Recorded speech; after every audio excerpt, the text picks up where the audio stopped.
Aujourd'hui, ou plutôt hier, qui est allé dans les cimetières déposer des fleurs sur la tombe?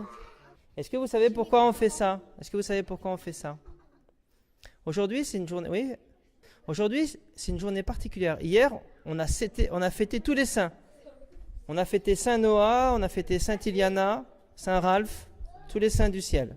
Saint Flavien, Sainte Élisabeth, Sainte Béatrice. Aujourd'hui, on prie pour ceux qui sont déjà partis vers le bon Dieu. Du moins, on espère. On prie pour les défunts de nos familles. Vous savez ce que c'est un défunt? C'est quelqu'un qui est mort. Alors, tu fais le mort? Montre. Quelqu'un qui est comme ça. Voilà. Un jour, on va tous passer par là. Mais il y a trois possibilités quand on meurt. Vas-y, refais le mort. Il y a trois possibilités. Bon, tous, on va passer par là. On sera tous comme ça. Mais après, il y en a un qui va aller à droite, un qui va aller à gauche et un qui va aller au milieu. Parce que il y a soit on va au paradis, soit on va en enfer, soit on va au purgatoire. Le paradis, vous savez ce que c'est? Je vous fais pas. L'enfer, vous savez ce que c'est? Et le purgatoire, c'est ceux qui vont aller au paradis, mais ils sont pas encore prêts à voir la lumière de Dieu. Et donc, ils ont un petit temps de préparation, un peu comme de la chirurgie. Ça, c'est pas agréable. On sait qu'après, on va voir le bon Dieu.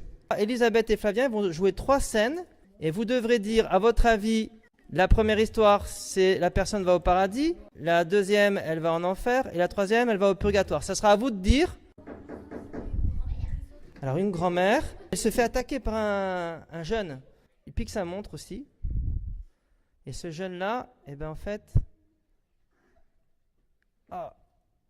il est cardiaque. Et ben, il meurt d'une crise cardiaque.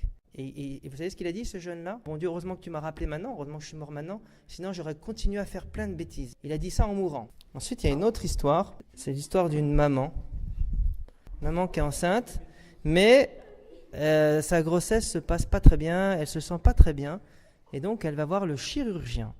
Il passe un scanner sur le ventre, il regarde tout ça, et il revient, et attention, il va lui annoncer une nouvelle. Premièrement, vous êtes malade et vous avez quelque chose de très grave, soit je vous opère et vous perdez votre bébé, ou deuxièmement, je ne vous opère pas et votre bébé sera sauvé, mais vous allez mourir.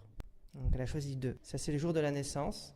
Regardez ce que fait le médecin et il lui ferme les yeux parce que la maman est morte. Elle a choisi de ne pas être opérée pour laisser son bébé vivre. Voilà, troisième histoire, c'est un pauvre qui s'appelait Lazare.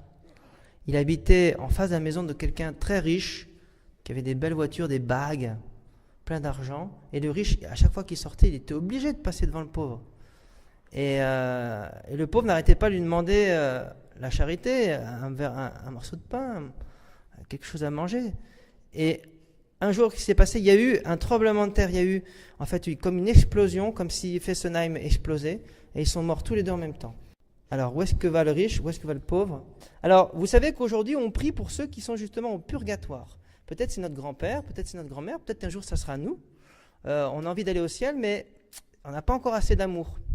Et pour ça, eh ben, c'est par la prière. Il n'y a que Jésus qui peut leur donner le supplément d'amour qu'ils n'ont pas par notre prière. Chaque équipe ira avec son groupe, ira mettre de l'eau bénite.